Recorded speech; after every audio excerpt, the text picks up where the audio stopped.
आप सभी को जय मसीह की। आज का वचन है मत्ती की पुस्तक चैप्टर 16 का वचन 25 और 26। क्योंकि जो कोई अपना प्राण बचाना चाहे वह उसे खोएगा, और जो कोई मेरे लिए अपना प्राण खोएगा वह उसे पाएगा। यदि मनुष्य सारे जगत को प्राप्त करे और अपने प्राण की हानि उठाए तो उसे क्या लाभ होगा, या मनुष्य अपने प्राण के बदले में क्या देगा। आमीन। यीशु ने बहुत सारे शिक्षाएं दृष्टांतों में अपने चेलों को सिखाई थी, और उन सब लोगों को दृष्टांतों में सुनाते थे जो उनके पीछे चलते थे और जो उनकी वचनों पे विश्वास करते थे। भीड़ की भीड़ उन पर उमड़ पड़ती थी। लोग उन्हें छूना चाहते थे, टच करना चाहते थे। इसलिए नहीं कि उन पर विश्वास करते थे, बल्कि बहुत सारे लोग तो इसलिए उन पर टूट पड़ते थे क्योंकि वो चंगे होने चाहते थे। अब जानते हैं कि उस समय बीमार लोग जो थे, हकीमों से, डॉक्टरों से भी वो ठीक न होते थे। लेकिन जब वो यीशु के बारे में सुनते थे कि वो इस तरह से चंगाई देता है, तो लोग उनके पीछे टूट पड़ते थे, उनके पीछे चलने लग जाते थे, और उन्हें छूने मात्र से और उनके वचन सुनने मात्र से वो ठीक हो जाते थे। ये बाइबल में लिखा है कि यीशु ने इतने सारे चमत्कार किए कि इस पृथ्वी भर में जितनी किताबें हैं वो भी शायद कम पड़ जाए अगर उनके चमत्कारों को हम इस बुक में लिखें। ऐसे काम उन्होंने किए थे। एक स्त्री जिनका 12 वर्ष से लहू न रुकता था, उन्होंने यीशु को भीड़ में छुआ था और वो चंगी हो गई थी। यीशु ने कहा था कि मुझ में से शक्ति निकली है। शक्ति क्यों निकली थी? इतनी भीड़ में से जो उन पर गिरे पड़ते थे, फिर भी यीशु को पता चल गया कि उस स्त्री ने मुझे छुआ है। क्यों पता चला? क्या आप कभी सोचते हैं कि उसे क्यों पता चला? उसे इसलिए पता चला क्योंकि उस स्त्री ने उसे हृदय से छुआ था, उसकी आत्मा से छुआ था, पूरे प्राण से विश्वास करके छुआ था। क्या हम ऐसे नहीं हो सकते हैं कि हम भी परमेश्वर को पूरे प्राणों से, पूरे हृदय से, पूरी आत्मा के साथ हम उसे बचाएं? आप जानते हैं, दाऊद पर जब विपत्ति पड़ी तो उसने इतने सारे भजन लिख दिए, इतने सारे भजन लिख दिए उन्होंने, और हर एक भजन अपनी आत्मा को छूता है, अपने प्राणों को छूता है। हृदय से निकलने वाली बातें हैं सारी। कभी दाऊद ने ये न कहा कि हे मसीहा, हे यहोवा, मेरी शरीर को बचा। उसने कभी न कहा। हमेशा उसने कहा, मेरे प्राणों की रक्षा कर, मेरे प्राणों की रक्षा कर, मेरे प्राणों की रक्षा कर। क्योंकि ये प्राण ही हैं, ये आत्मा ही है जिसकी रक्षा करना बहुत ज़रूरी है। मनुष्य हमें कुछ भी नहीं दे सकता है, कोई भी हमें लाभ नहीं दे सकता है। उसकी आज्ञाओं पे चलकर हम सिर्फ जीवन की चीज़ें पा सकते हैं जो जीने के लिए हमारे ज़रूरी है। हम वो चीज़ें कभी नहीं पा सकते हैं जो हमारी आत्मा के लिए ज़रूरी है। मनुष्य की आज्ञाओं को हम बहुत ही अच्छी तरह से मानते हैं, लेकिन परमेश्वर की आज्ञाओं को हम नहीं मानते हैं। इसीलिए तो यीशु कहता है कि ऐसा क्या लाभ है तुम्हें कि तुम जगत को विजय कर लो और अपने प्राणों को ही खो दो। अपनी आत्मा को ही तुम खो दो, उसकी रक्षा करो जो अनंत है, जो अनंत स्वर्ग के राज्य की ओर अपनी अगुवाई करता है। वो हमारा यीशु है, वो हमारा मसीहा है और उसके वचन हैं। उसने हमें उसके वचन दिए हैं, हमारे लिए रख छोड़े हैं। नबियों को अपने मुख से बोलकर उन्हें प्रेरित कर कर लिखवाया है। इसलिए अपने प्राणों की रक्षा कीजिए। इस जगत को जीतने से कोई भी लाभ नहीं है। मसीहा को जीतिए, क्योंकि जो मसीहा के लिए, जो अपने यीशु के लिए अपने प्राणों को खो देगा वो उसे पा लेगा, और जो इस जगत को जीत लेगा वो हार जाएगा, वो विनाश की ओर चला जाएगा। भाइयों बहनों, बाइबल के वचन अजर हैं, अमर हैं, हमेशा के लिए पवित्र हैं और परमेश्वर के द्वारा प्रेरित करके लिखे हुए हैं। हमें इन वचनों का विश्वास करना चाहिए, इसकी ओर पढ़ना चाहिए, इनकी ओर चलना चाहिए, क्योंकि हम परमेश्वर पर यदि विश्वास करते हैं तो ये उसका पहला प्रमाण है कि हम उसके वचनों पर विश्वास करते हैं। क्योंकि उसने खुद ही आप ही कहा है, जो अपने प्राणों को बचाना चाहेगा वह उसे खोएगा, और जो कोई मेरे लिए अपने प्राण खोएगा वह उसे पाएगा। क्योंकि सारे जगत को प्राप्त हम कर भी ले और अपने प्राणों की ही हम हानि उठाएं तो हमें क्या लाभ है? क्योंकि मनुष्य अपने प्राण के बदले में क्या देगा? कुछ भी नहीं देगा, कुछ भी नहीं देगा। मनुष्य की व्यवस्थाएं हैं, रटी रटाई प्रार्थनाएं हैं, उन्हें मत रटिए फरीसी और सदुकियों की तरह। फरीसी और सदुकी मतलब वो लोग जो चिल्ला चिल्ला के प्रार्थनाएं करते हैं, लोगों को प्रेरित करते हैं और खुद उन बातों की ओर नहीं चलते हैं। लोगों को समझाते हैं कि ऐसा करो वैसा करो और वो खुद नहीं करते हैं। वो प्रार्थनाएं जिन्होंने किताबों में लिख दी हैं रट्टे मारने के लिए, जब हम उन्हें बोलते हैं तो फीलिंग भी नहीं आती है। जब उन प्रार्थनाओं को हम करते हैं तो हमारे हृदय में फीलिंग भी नहीं आती। हमारा पिता स्वर्ग में है और वही है। बहुत सारे पास्टर कहते हैं मैं उसका आत्मिक पिता हूँ, मैं उसका आत्मिक पिता हूँ। हमारा शारीरिक पिता वो है जिसने हमें जन्म दिया है, हमारी शारीरिक माता वो है जिसने हमें जन्म दिया है। और आत्मिक पिता ऐसे लोग बन जाते हैं जो बाइबल के वचन हमें सुनाते हैं और अपने आप ही अपना ढिंढोरा पीटते हैं कि मैं तुम्हारा आत्मिक पिता हूँ। लेकिन यीशु ने साफ बाइबल में लिखा है तुम्हारा पिता स्वर्ग में है। कभी भी परमेश्वर ने बाइबल में ये नहीं लिखा है कि मैं तुम्हारा भगवान हूँ। उसने कहा है तुम मेरी संतान होगे और मैं तुम्हारा पिता होऊंगा। हमारा पिता स्वर्ग में है। किसी को भी अपना पिता मत बनाइए।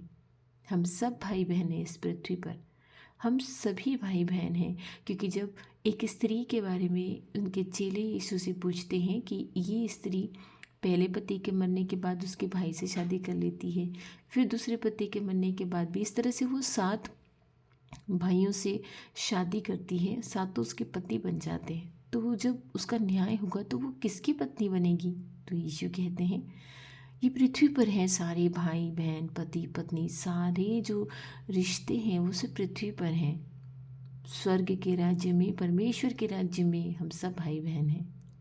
इसलिए विश्वास ये कीजिए कि बाइबल में क्या लिखा है। विश्वास ये कीजिए कि आपके कानों को सच्चाई में क्या सुनाई दे रहा है।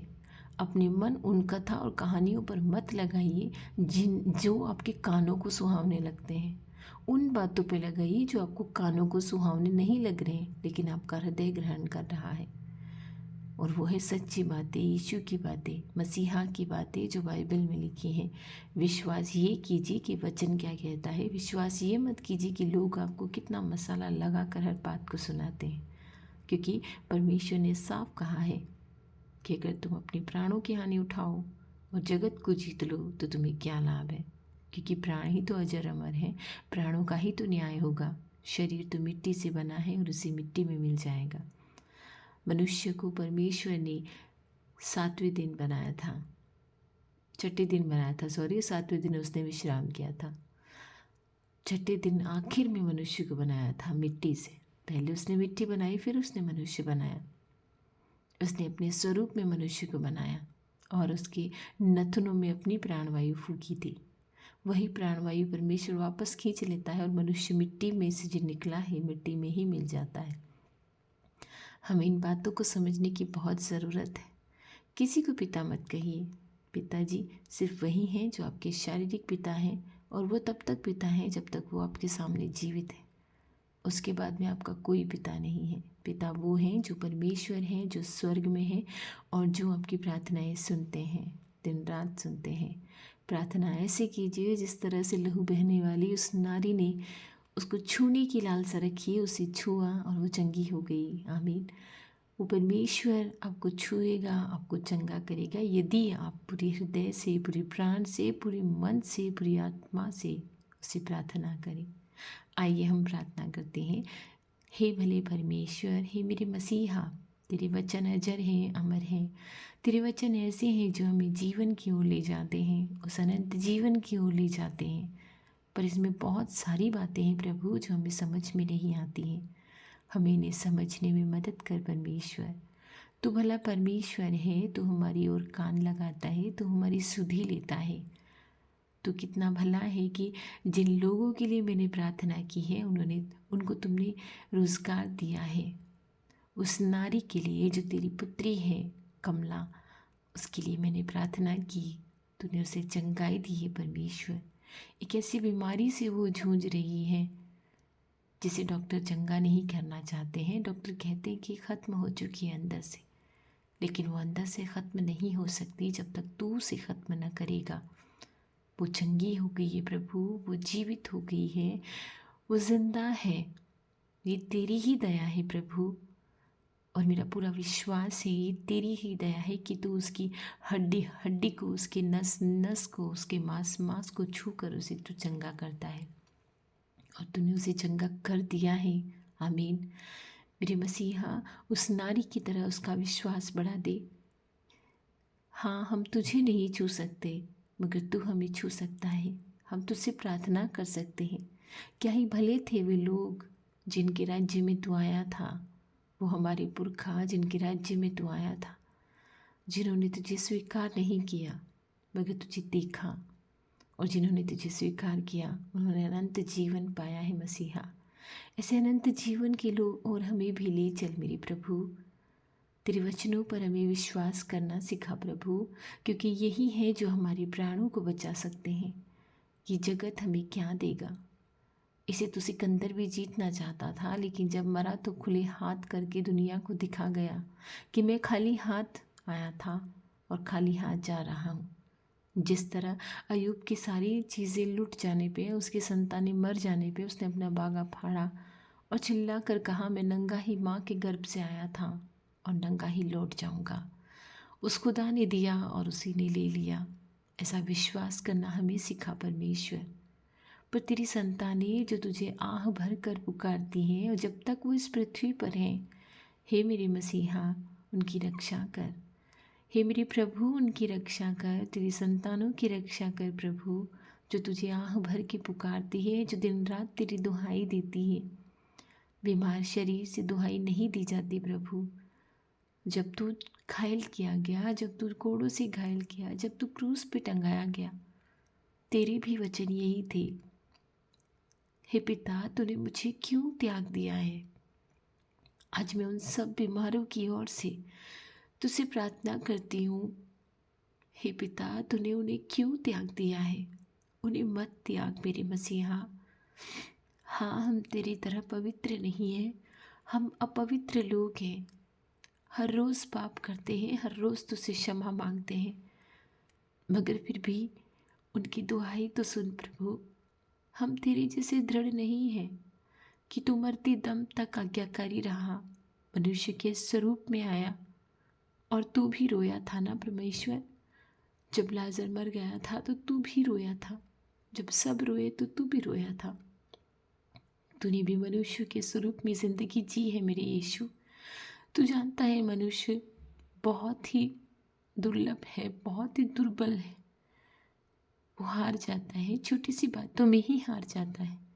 छोटी छोटी बातें उसे परेशान करती है, मगर एक तेरा सहारा है, ये तेरे वचन है जो तूने हमें दिए हैं। इनसे हम दृढ़ हो जाते हैं जब ये हमें मिलते हैं। तेरे वचन की घोषणा मैं करती हूँ हर उस बीमार के लिए। तो तू ही तो कहता है कि मुझसे प्रार्थना करो और तुम्हें मिलेगा। तुम हर वो चीज़ पाओगे जो तुम चाहते हो। मेरे राज्य की खोज करो हे मसीहा। जब तू हमें चंगा करेगा तो हम चंगे हो जाएंगे। जब तू हमें बचाएगा तो हम बच जाएंगे। मैं हर बीमार भाई बहन से जो ये प्रार्थना सुनता है उनसे कहना चाहूँगी, प्रभु से, परमेश्वर से ऐसी प्रार्थना कीजिए, हे मेरे मसीहा, तू जब हमें चंगा करेगा तो हम चंगे हो जाएंगे। जब तू हमें बचाएगा तो हम बच जाएंगे। इसी तरह से यदि आपको कोई चीज़ चाहिए तो आप उससे कहिए, रोज़गार चाहिए, तू जब हमें रोज़गार देगा तो हमें रोज़गार मिल जाएगा परमेश्वर। तू जब हमें बुद्धि देगा तो हमें बुद्धि मिल जाएगी प्रभु। हमें बुद्धि की गति है परमेश्वर। तू हमारी ज़ुबान पर पहरा बिठा दे कि हम गलत काम ना करने पाए मेरे मसीहा। आज का दिन हम तुझे चढ़ाते हैं प्रभु। ये भला दिन जो तूने दिया है, ये अच्छा दिन जो तूने दिया है, इसमें हमारी रक्षा कर। इस भोर में उठाकर तूने तेरी स्तुति करने के लिए हमें समय दिया है। इस दिन में हमारी रक्षा कर मेरे मसीहा। हमारे कामों में तू किसी भी तरह की घटी न होने दे। हमारे कामों में जिसमें हम हाथ लगाएं हम सफल हो जाएं। हे मेरे खुदा, मैं पूर्ण विश्वास करती हूँ कि तूने मेरी प्रार्थनाओं को सुन लिया है और उन लोगों की प्रार्थनाओं को भी सुन लिया है। मैं नहीं जानती हूँ मेरे साथ कौन प्रार्थनाएं करता है, मेरी प्रार्थनाओं को कौन कौन सुनता है, पर जो कोई भी सुनता है, जो विश्वास करता है, उनकी आत्मा को चंगा कर। शरीर से बीमार है तो शरीर को चंगा कर। बेरोजगार है तो उन्हें रोजगार दे दे प्रभु, क्योंकि जब तक वो इस दुनिया में है, दुनिया की चीज़ें भी ज़रूरी हैं। हमें संतुष्ट होना सिखा परमेश्वर। थोड़ा है तो थोड़े में ही संतुष्ट होना सिखा परमेश्वर। उस थोड़े को भी, उस घटी कमियों को भी तू संपूर्ण कर देता है। आमीन। मैं विश्वास करती हूँ, मैं विश्वास करती आई हूँ, जब से मुझ में समझ आई है, ज्ञान आया है कि तेरे सिवा न कोई पिता है, न कोई था, न कोई होगा। तू अजर है, तू अमर है, तू प्राण है, तू जीवन है। तू ही तो प्राण है, तू ही तो आत्मा है, तू ही तो पिता है।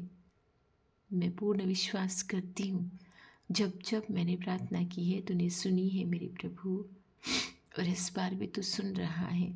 जिन बीमारों के लिए मैं प्रार्थना कर रही हूँ, उन सब की दुआई दे रही हूँ। जो आहें भरते हैं, रोते हैं, तेरे आगे घुटने टिकाते हैं, तुझे नमन करते हैं, सबकी प्रार्थनाएं सुन। इन सब की ज़रूरतें पूरी कर दे प्रभु, क्योंकि तू वचनों को, हमारे वचनों को नहीं, हमारे हृदय को जांचता है। तू हमारे मनों को जांचता है कि क्या हम मन से प्रार्थना करते हैं या ऊपर ऊपर से मुंह से बोलते हैं। तू हर एक मनुष्य को जानता है। तू भला मसीहा है, तेरा क्रोध क्षण भर का है। तू जीवते परमेश्वर का पुत्र है। तू हमारा मसीहा है, तू हमारा पिता है। तूने मनुष्य होकर अपने को दीन करके मनुष्य के साथ रहकर उसका जीवन जिया है। हर वो काम किया है जो मनुष्य करता है, लेकिन ऐसा कोई काम नहीं किया जो पिता की आज्ञा से परे हो। तूने पिता की आज्ञाओं को पूर्ण किया है, इसीलिए तो तूने कहा है सब पूरा हुआ। तूने व्यवस्था के हर वचन को निभाया है, हमें भी निभाना सिखा। हम जानते हैं कि हम तेरे जैसे दुख भोग नहीं सकते हैं, हम इतने प्रबल नहीं हैं, मगर हमें सिखा परमेश्वर, हमें सिखा कि जो जीवन के दुख छोटे मोटे हमारे पास आते हैं, हम तुझे चढ़ा दे, तेरे ऊपर भरोसा रखें और अपने प्राणों की रक्षा करें। अपने प्राणों की रक्षा करें, इस जगत को जीतने में ना लगे, बल्कि मेरे परमेश्वर को जीतने में लगे, क्योंकि अनंत राज्य तो तेरा ही है, सामर्थ्य तेरा है, महिमा तेरी है। वो अनंत राज्य भी तेरा है, जिसमें हमें तू ले जाने के लिए हमारा इंतज़ार करता है। हे मेरे प्रभु, मेरी सारी प्रार्थनाओं को सुन, मेरे भाई बहनों की प्रार्थनाओं को सुन। जो कुछ वो चाहते हैं, जो कुछ वो तुझसे प्रार्थना में मांगते हैं, उन्हें दे दे परमेश्वर। हर घर के कलह को मिटा दे प्रभु, क्योंकि नर और नारी का जोड़ा तूने बनाया है। अगर उनमें प्रेम ही नहीं है तो कैसा जोड़ा। वो बच्चे जो सहम जाते हैं अपने माता पिता का कलह देखकर, उन पर दया कर प्रभु, उन छोटे छोटे बच्चों पर दया कर। तो दयालु मसीहा है, तो हमारी प्रार्थनाओं को सुनता है, तूने सुन लिया है। आमीन। मैं आज का दिन, आज की समस्याएं, आज की परेशानियाँ, आज की जय, आज की पराजय, आज की विजय, सब कुछ मैं तुझे समर्पित करती हूँ। तेरी बुद्धि और ज्ञान से हम चल नहीं पाए, तेरी पवित्रता की तरह हम भी पवित्र होने पाए। हमारी प्रार्थनाओं की ओर कान लगाना परमेश्वर, हमारे परिवारों की रक्षा करना, आने जाने में खतरे मुसीबतों से हमें बचाना, हर बीमार की रक्षा करना, उसे चंगाई देना। मैं विश्वास में हूँ कि तूने उन्हें चंगा कर दिया है। धीरे धीरे तो उनके घावों पे इलाज कर रहा है, मलहम लगा रहा है, पट्टी बांध रहा है। तू ही तो कहता है, मैं तेरे घावों पर मलहम लगाता हूँ, इलाज करता हूँ और पट्टी बांधता हूँ। आमीन। छूकर उन्हें चंगा कर प्रभु, तू भला प्रभु है, तू ही तो भला प्रभु है। हमारी प्रार्थनाओं को सुन और हमारी रक्षा कर। आमीन। मैं सारी प्रार्थनाएं तेरे पवित्र नाम से मांगती हूँ। आमीन।